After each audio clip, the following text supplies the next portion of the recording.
During the afternoon of August 31st, 1939, German forces made their final preparations for the invasion of Poland. Air crews studied their targets. Tanks moved to their assault positions. Then, in the early hours of September the 1st, German soldiers dressed in Polish uniforms attacked a radio station on the German side of the border, leaving behind some bodies.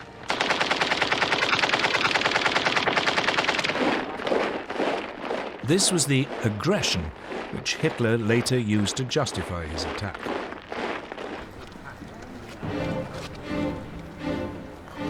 At 8 that morning, German troops pushed aside the Polish frontier barriers and mobile forces raced forward.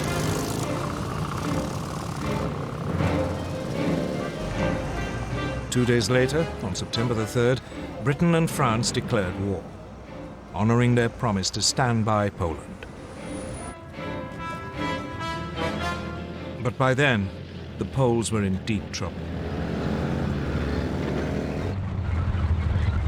They were not only outnumbered, but facing a new form of warfare for which they were ill-prepared. Blitzkrieg.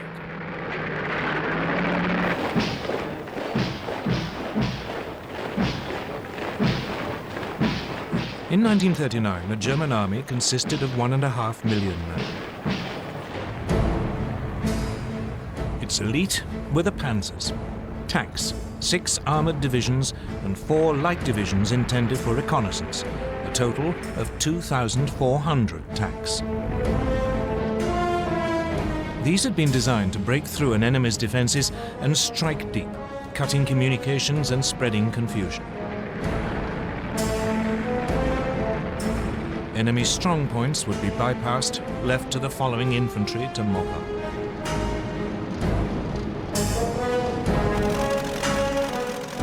The new German Air Force, the Luftwaffe, was also designed for Blitzkrieg. It had 2,500 aircraft lined up against the Poles. The most notorious was the Junkers Ju-87 Stuka dive bomber. It was a form of flying artillery, making pinpoint attacks in support of the fast-moving ground forces. The Poles could muster just 600 planes. On the ground, it was just as bad. Poland's army was just 500,000 strong. It had only 880 tanks. It even had 11 brigades of cavalry, lances and horses against armor. But it wasn't just numbers that gave the Germans their advantage. They used their panzers in a radically new way, as separate, hard-striking units. The Polish tanks were dispersed to support their infantry. The Poles' task had been made even more difficult by the German takeover of Czechoslovakia. The west of the country, including the capital Warsaw, was now surrounded on 3 sides by German-controlled territory. This geographical advantage was essential to Germany's grand plan.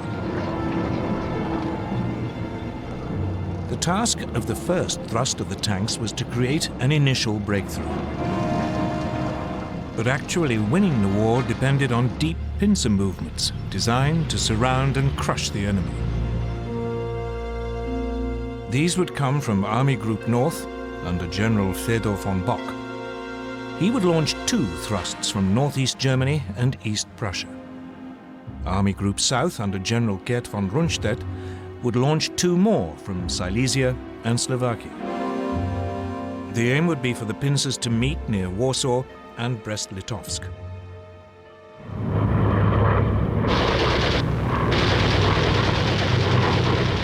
From the start, it went well for the Germans.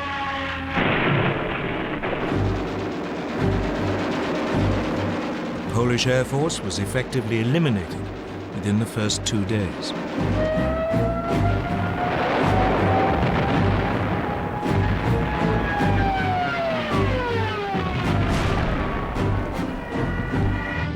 The panzers cut through and struck deep. Stukas and medium bombers proved devastatingly effective.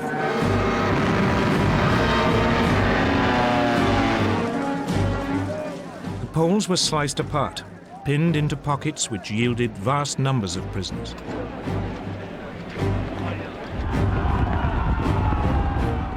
Legend has it that some Polish cavalry units gallantly tried to attack the panzers, but it was futile.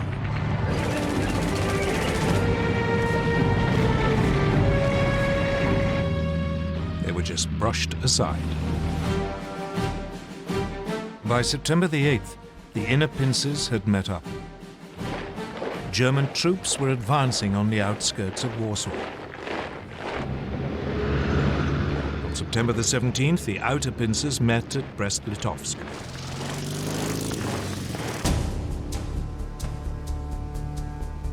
On the same day, Soviet forces crossed the eastern Polish frontier as part of the agreement reached between Hitler and Stalin in the Nazi-Soviet pact.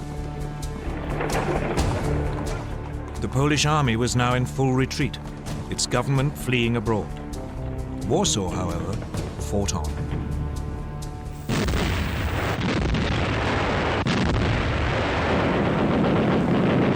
Its defenders rejected a German offer to surrender, so the full fury of the German war machine was turned on it.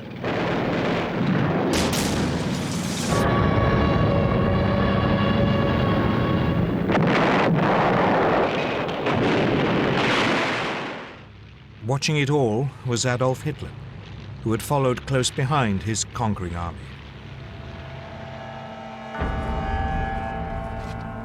On September the 27th, Warsaw surrendered. The next day, the victors carved Poland up according to the Nazi-Soviet pact. The Soviet Union annexed slightly over half the country to the east. Germany took the rest. Both regimes began rounding up anyone who might present a danger in future. Many were murdered. And for the first time, the Germans revealed how they would behave against those peoples in Eastern Europe whom they considered inferior. They sent in the Einsatzgruppen, special SS squads, to round up Jews.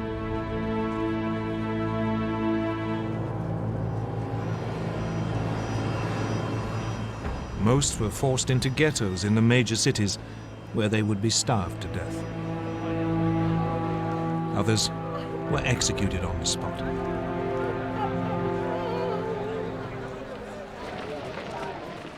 This was not, however, the end of the Polish army.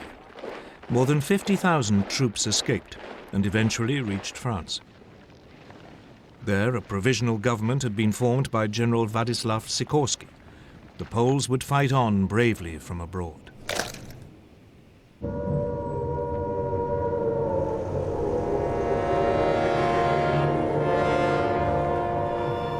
In Britain, the air raid sirens had sounded within minutes of Prime Minister Neville Chamberlain's announcement that hostilities had begun.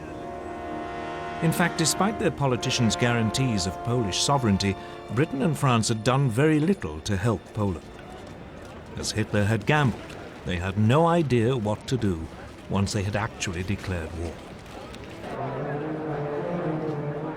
Both countries had begun mobilization. Air raid precautions were speeded up.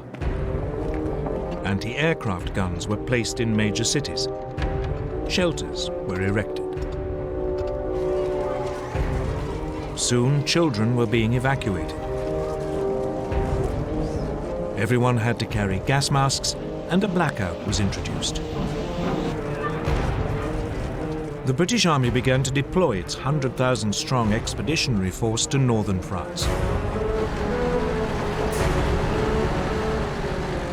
French troops did advance a little way inside the German border, but they refused to move beyond the protective cover of artillery range.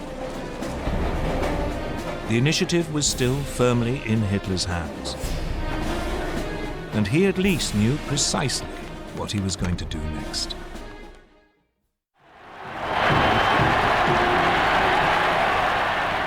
The Blitzkrieg against Poland had been a stunning success for Adolf Hitler. He had subdued an entire country in less than 4 weeks, and he was hungry for more. So he ordered his generals to plan to attack the British and French in November 1939, less than 2 months after the fall of Poland. His general staff was appalled. The bulk of the German army was still out east and had to be moved west. And there had been some serious losses in the Polish campaign. Lessons had to be learned. Polish anti-tank guns had destroyed a division's worth of the lightly armored panzers. A quarter of the aircraft used had been lost. The panzers were too light and unreliable, and they had frequently outrun both their supply columns and the marching infantry. Reluctantly, after furious arguments, Hitler agreed to wait until the following spring.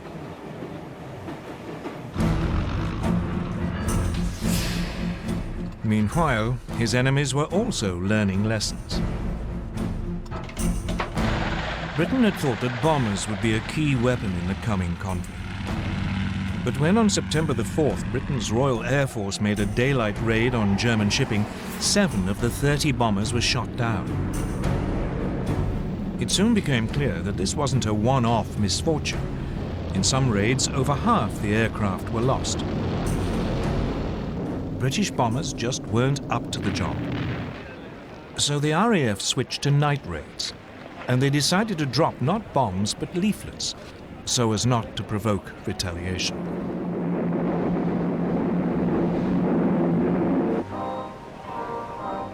So, with the Blitzkrieg stalled and the air war quiet, the focus now went to the one remaining arena, the sea.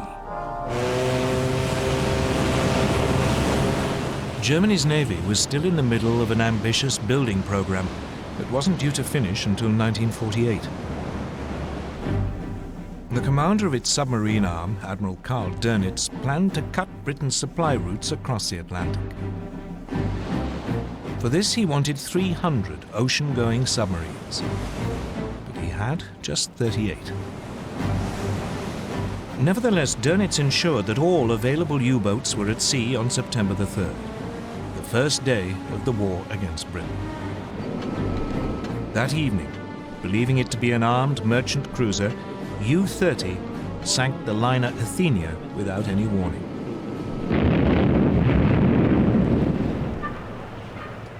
A 112 lives were lost, including 26 American citizens. The Royal Navy dwarfed its German counterpart. It had 12 battleships. Germany had none. It had 5 aircraft carriers. Germany, again, had none. So after the Athenia, Britain declared a total blockade of German ports. But for all its size, the Royal Navy had too few escort vessels. Many merchant ships had to sail alone. And by the end of 1939, more than 100 had been sunk. It quickly became apparent that the British had woefully underestimated the submarine threat. On September the 17th, U-29 sank the British aircraft carrier Courageous.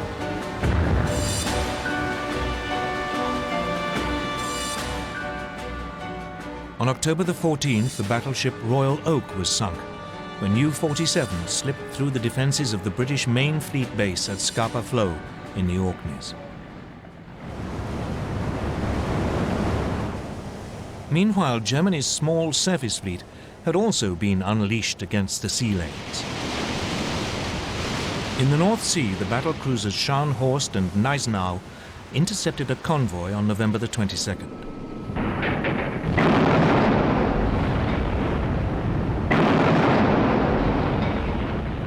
They sank its escort, the armed merchant cruiser Rawalpindi.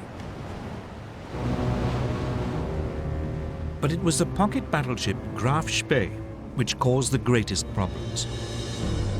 Designed specifically for commerce raiding, its 11-inch guns could overwhelm any ship fast enough to overtake it, and it had the speed to escape from any battleship. The Graf Spee had slipped away from Germany before hostilities began.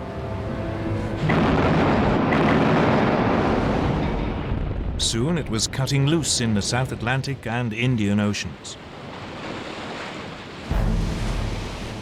Finally, 3 British cruisers, Exeter, Ajax and Achilles, intercepted it off the River Plate on the east coast of South America.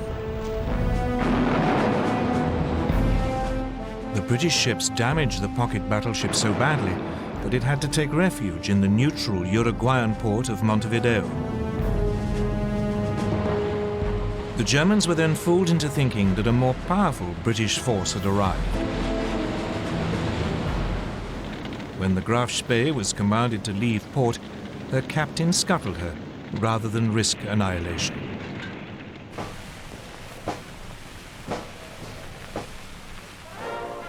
Back home, the Royal Navy crews were feted as heroes. But this was just about the only obvious success enjoyed by the British or French armed forces during the winter of 1939. Though the British did enjoy one secret victory in the technological war, which was to prove vital.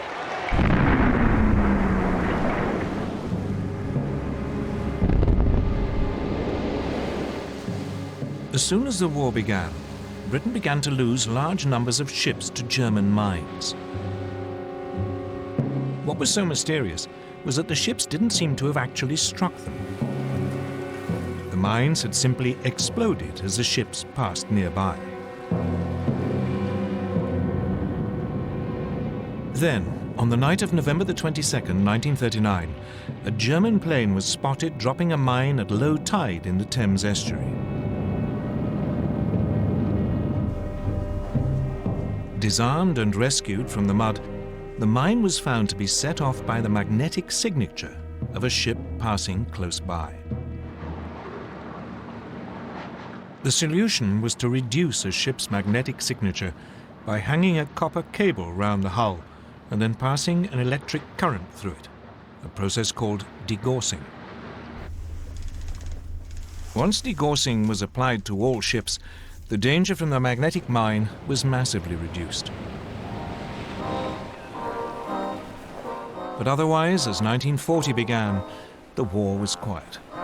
The two sides did little during the winter except to patrol, train, and try to keep warm, for it was a particularly cold one. An American journalist called it the phony war. For the Germans, it was the Blitzkrieg.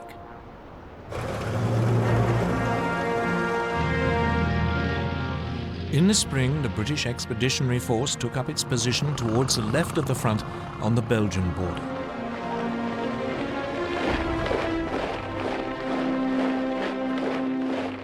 But it was dwarfed by its French ally. France had some 100 divisions along the Belgian and German frontiers or in reserve nearby.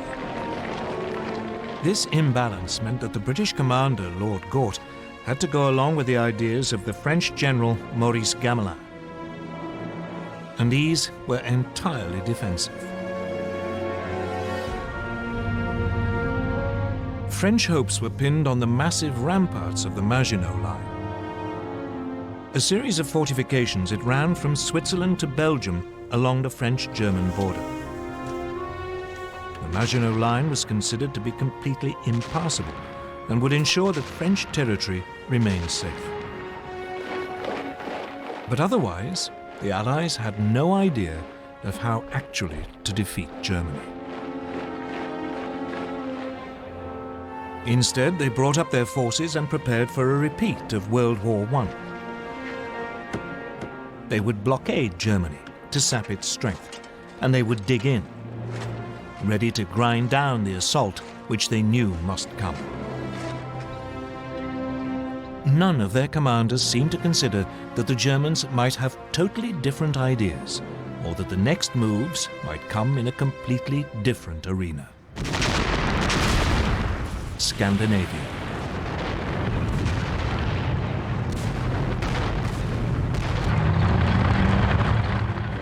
On November the 30th, 1939, a new theatre of war was opened up.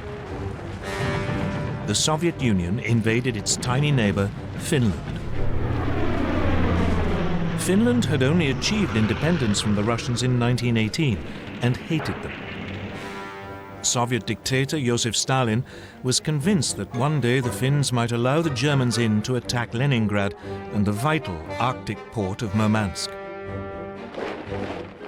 The Red Army outnumbered its Finnish opponents by more than 10 to 1. The invasion should have been a walkover.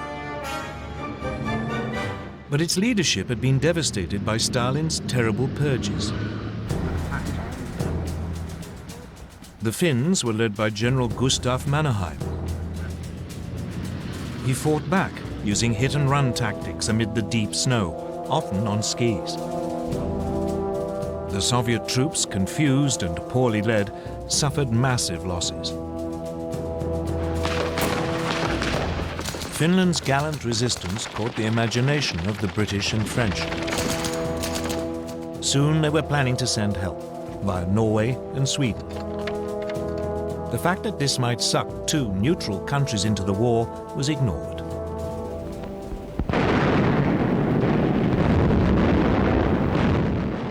But a renewed Soviet offensive at the beginning of February broke the Finnish defensive line. In early March, the Finns had to cede territory to Stalin.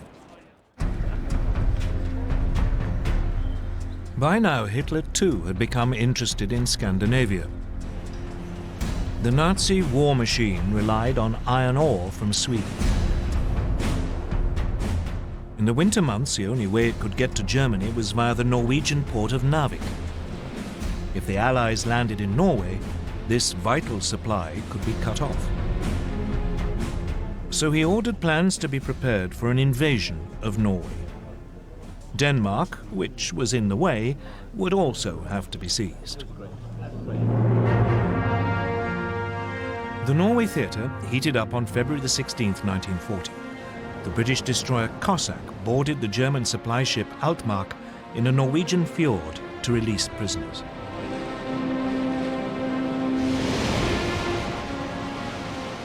Then, on April the 9th, German troops began landing at 5 ports: Oslo, Kristiansand, Bergen, Trondheim, and Narvik.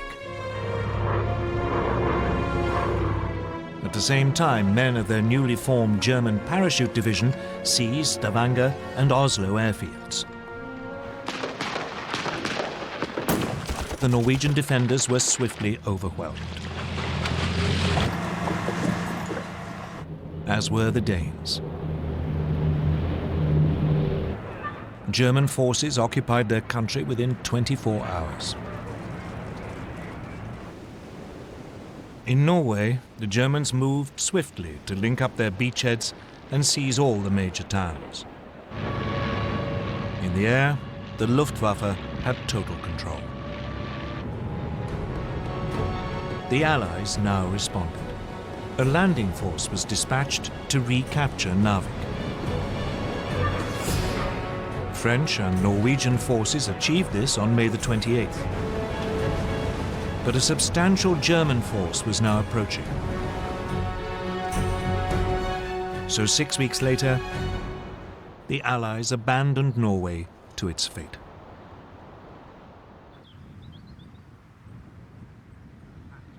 Hitler had spent most of that winter and spring at his country retreat, the Berghof in southern Bavaria. For him, the events in Scandinavia were a sideshow. Instead, he was preparing for his next major Blitzkrieg against Britain and France. The first plan his generals brought him had a familiar ring to it. The Germans would advance into Belgium, aiming to swing down towards Paris.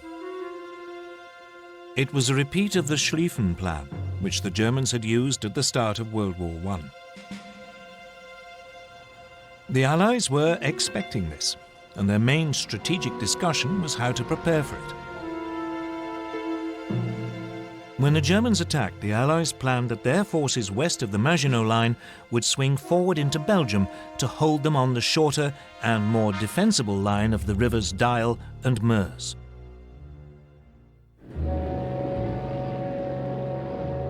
Then, on January the 10th, 1940, a German liaison aircraft lost its way and crashed in Belgium.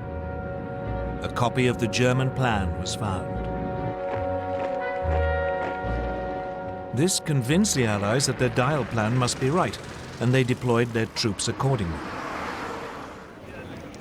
Unfortunately, the same event made the Germans alter their ideas entirely. Chief Planner General Erich von Manstein had always thought the original plan unimaginative.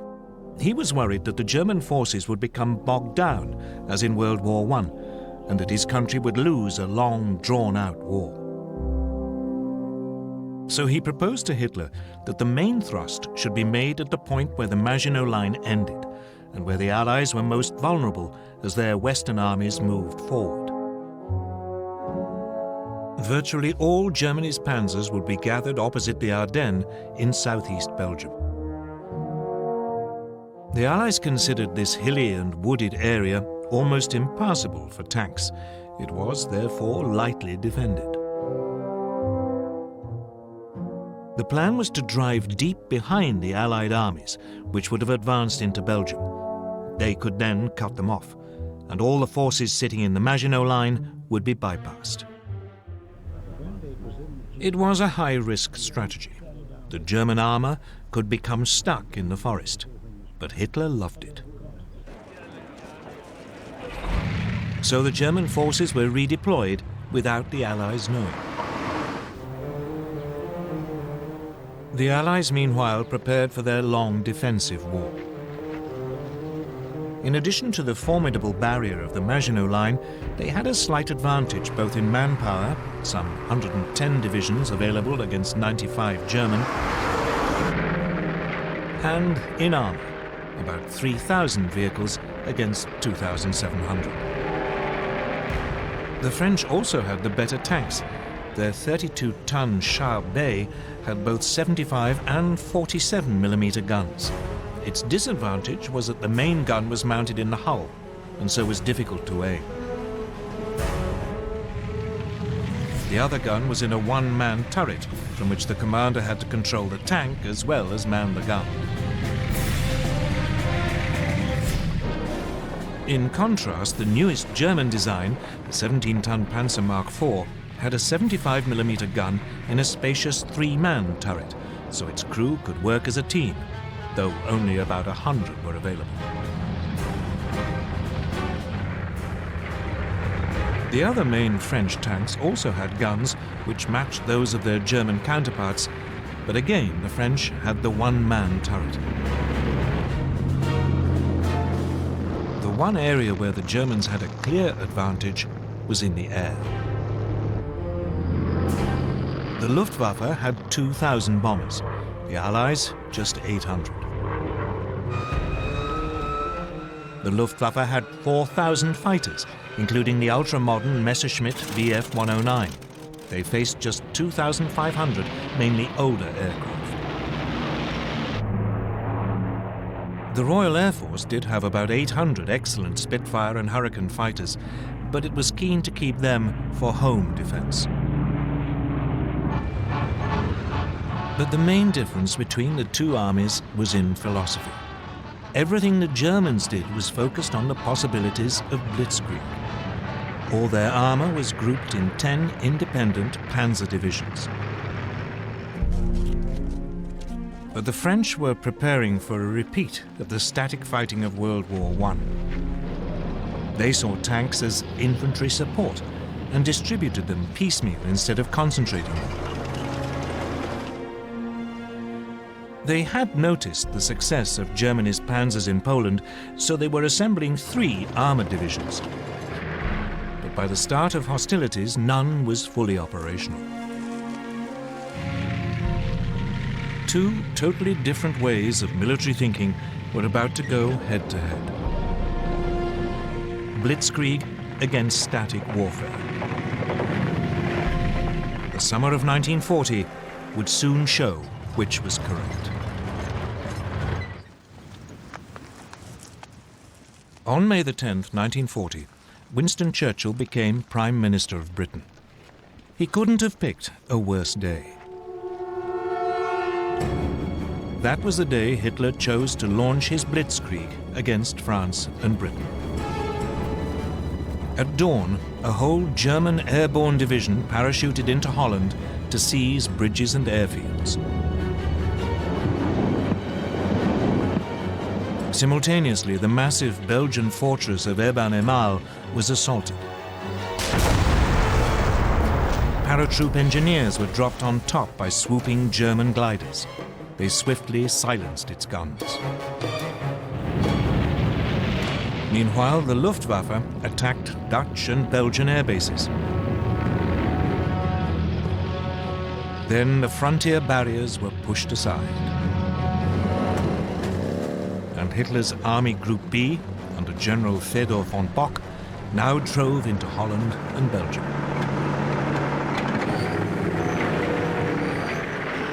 As planned, the French and British armies along the Belgian border moved forward to their new defensive line along the Dyle and Meuse rivers.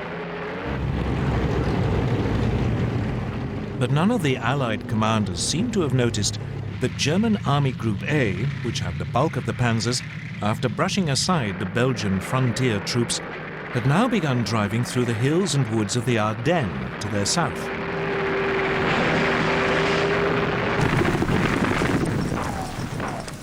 Meanwhile, the Germans were pushing rapidly through Holland.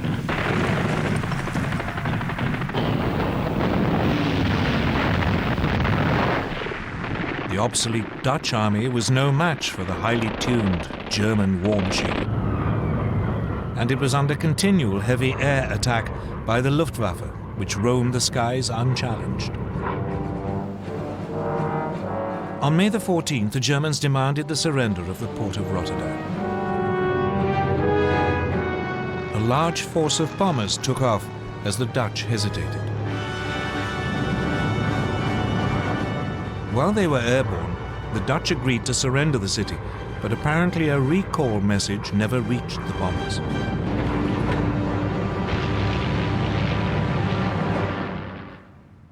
Rotterdam was devastated. The Dutch capitulated the next day.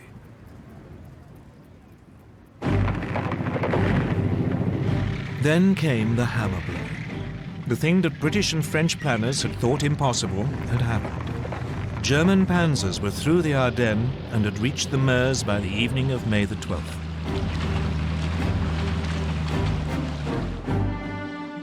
Among the first to arrive at Sedan, well north of the Maginot Line, were the men of the 19th Panzer Corps, commanded by General Heinz Guderian, fresh from the triumphs in Poland. Guderian now showed how Blitzkrieg should be done. He ignored the troops in the Maginot Line, and he didn't wait for his own infantry to catch up. He pushed straight on. The next day, assault troops crossed the River Meuse.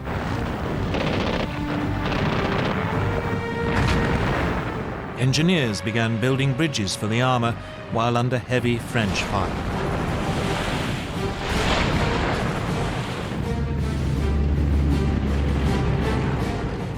On the 14th, the panzers began crossing.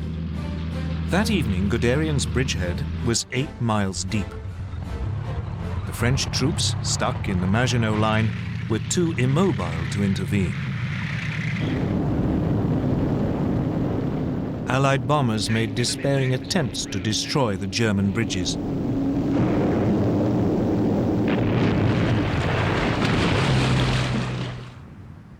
But most were shot down.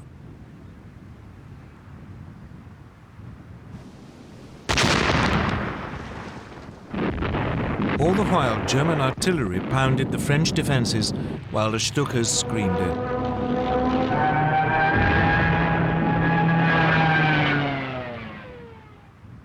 Just 3 days after the attack had been launched, the French defenders around Sedan broke.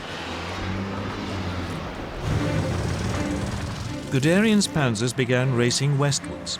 By nightfall, they had advanced more than 40 miles behind a northern group of Allied armies. These had been holding firm on the Dial line, but now the French Supreme Commander, General Gamelin, realized that they were about to be encircled. He ordered them to fall back. This sudden decision to withdraw bewildered the Allied troops, who had no idea what was going on behind them. As they fell back, they were hindered by a growing flood of refugees clogging the roads. That day, the French Prime Minister Paul Reynaud phoned Churchill. He said, "We are beaten. We have lost the battle." But for all the brilliance of the Blitzkrieg, the Germans were vulnerable. As the panzers raced westwards, they created an ever longer corridor just a few miles wide. The Allies realized that this was open to counterattack. The bulk of the German army was still totally dependent on horsepower or its own feet for transport, so the gap between the rampaging panzers and the follow-up infantry grew with every hour. On May the 17th, Colonel Charles de Gaulle, commander of one of the newly formed French armored divisions, made the first of 2 attempts to cut through the German line near Crécy. But the cumbersome French command system meant that units were sent into battle piecemeal, not in a coordinated thrust.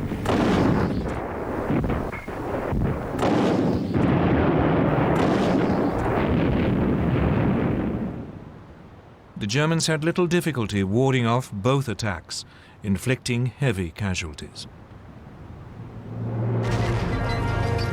It seemed that nothing could now stop Guderian.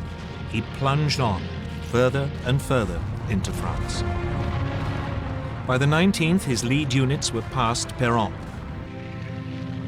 On the 20th, in an extraordinary 56-mile dash, Amiens had been taken by lunchtime.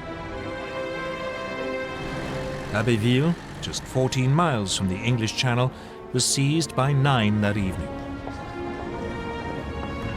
And at midnight, a battalion of the 2nd Panzer Division reached the coast at Noyelles. The Germans had split the Allied front in 2. Everything now depended on whether they could defend this long, thin corridor, or whether the Allies could successfully counterattack.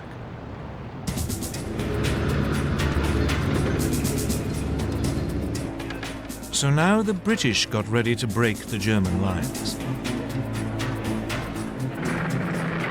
On May the 21st, 2 armoured battalions prepared to launch an attack south of Arras. The British tanks were even more unsuited to fast-moving armoured warfare than the French. Their most effective machine, the Matilda II, had been designed for infantry support. Though well armoured, it was slow and undergunned.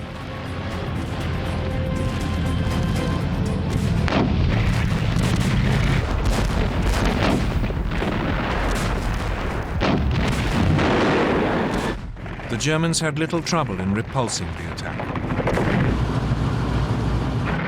But it did have an effect. By now, the German High Command were becoming worried by their extended lines of communication. So, for the time being, driving south into the rest of France was put on hold until the infantry had caught up. The priority was to turn north and eliminate the British Expeditionary Force and the French First Army fighting beside it.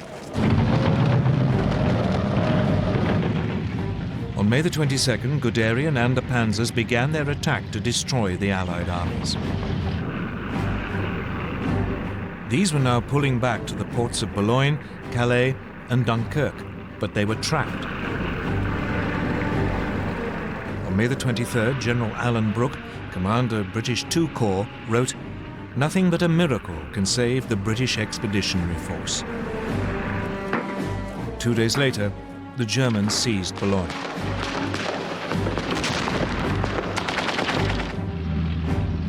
it was beginning to look as if even a miracle would be too late.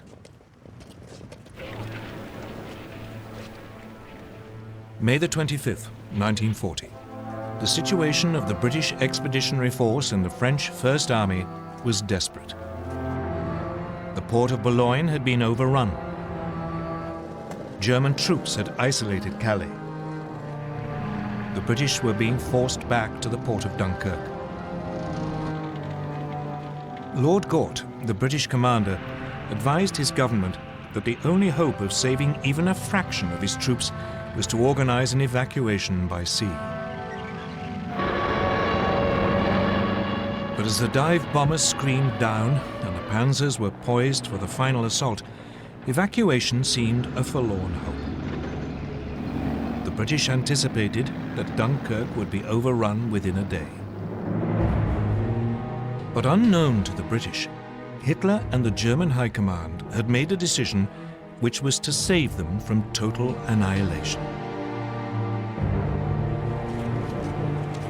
The Germans were only too aware that their panzer crews were exhausted and their machines needed urgent repairs.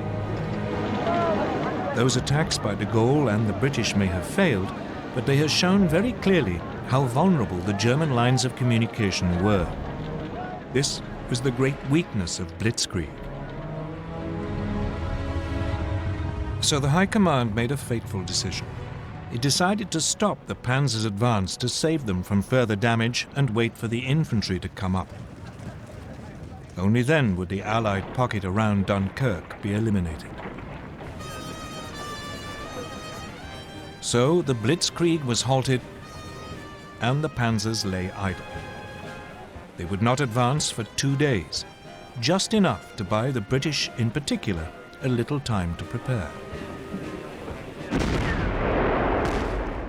As the tanks waited, the only major action was in Calais. There the British and French garrison refused to surrender. Instead, they had to be overrun in 3 days of bloody hand-to-hand fighting. When the panzers got going again 2 days later on May the 26th, the weather had changed.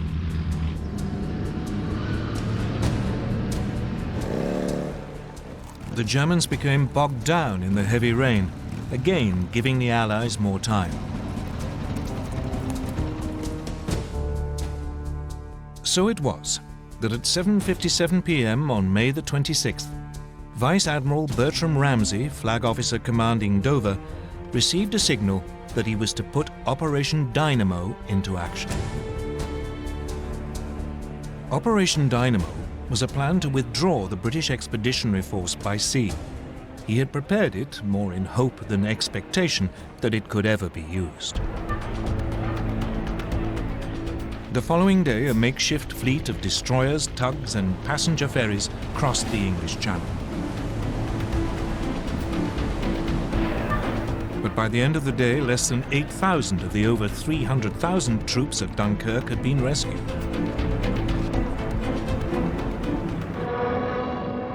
The port was under such heavy air attack that it could not be used. And the ships could not get in close enough to the beaches. So Ramsay now sent out a call for any boats of shallow draft that were over 30 feet long. Hundreds of cabin cruisers, fishing boats and barges were gathered from harbours all over southern England and sent across the Channel, often crewed by their civilian owners. The little ships worked on the beaches of Dunkirk, ferrying troops out to the larger boats waiting to take them to safety.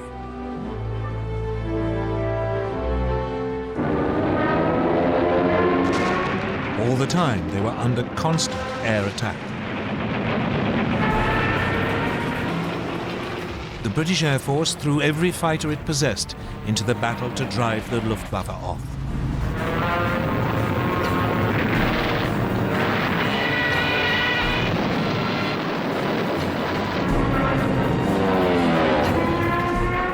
Even so, 7 French and 6 British destroyers were sunk, together with 24 smaller warships.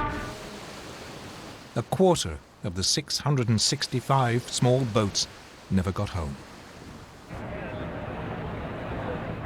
But when the evacuation was halted on June the 4th, over 300,000 men, 41% of them French, had been rescued.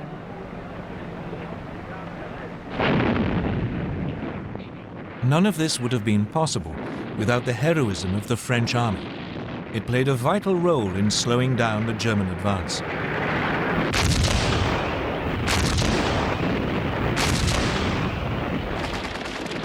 The French rearguard didn't leave its positions around Dunkirk until the last boats had pulled away from the beaches.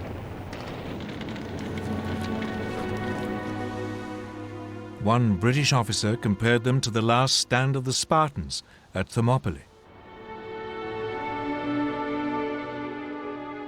Even so, the British army had lost most of its heavy weapons. It wouldn't be fit to fight the Germans again for a long time. France still had to fight on, but it had lost more than half its army. Against them, the Germans had 92 divisions, including masses of armor.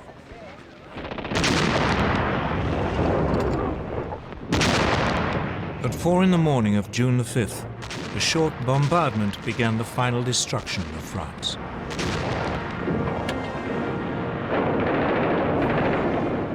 Assault troops crossed the Somme and the Aisne.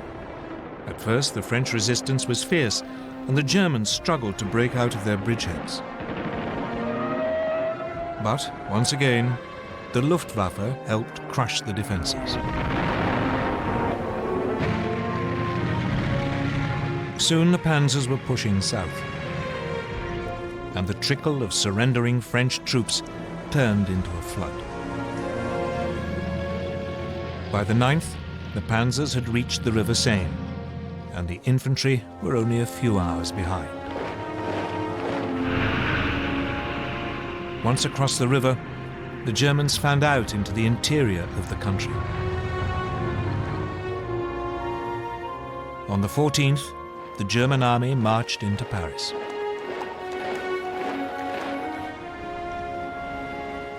The swastika was raised on the Eiffel Tower.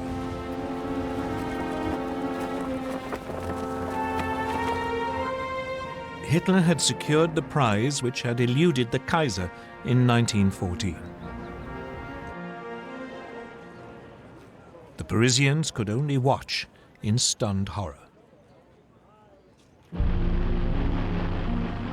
Throughout the period of the French collapse, Winston Churchill paid 5 visits to France, trying to bolster French resistance. On June the 16th, he even offered Paul Reynaud a union with Britain if France stayed in the fight.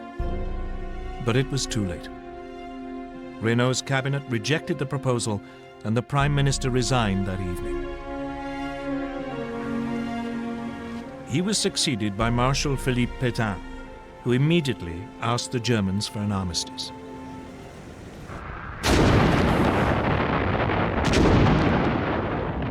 It was only now that the Germans finally began to attack the Maginot Line, which had been left isolated. After a heavy artillery bombardment, the French defenders offered only token resistance before the German troops occupied the forts.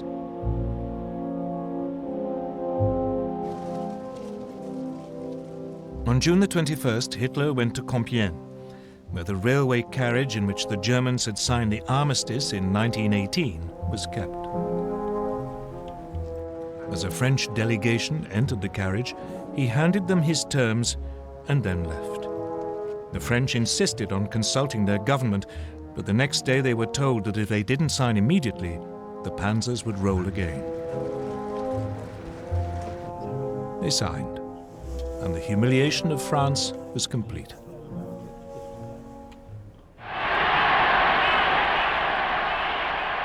For Hitler, his control of Western Europe seemed absolute. He felt sure that Britain must now seek peace, and that soon he could turn to the next stage of his master plan. But even though the Blitzkrieg had achieved so much so fast, it hadn't won him the war. The British, battered and wounded, had escaped to fight another day.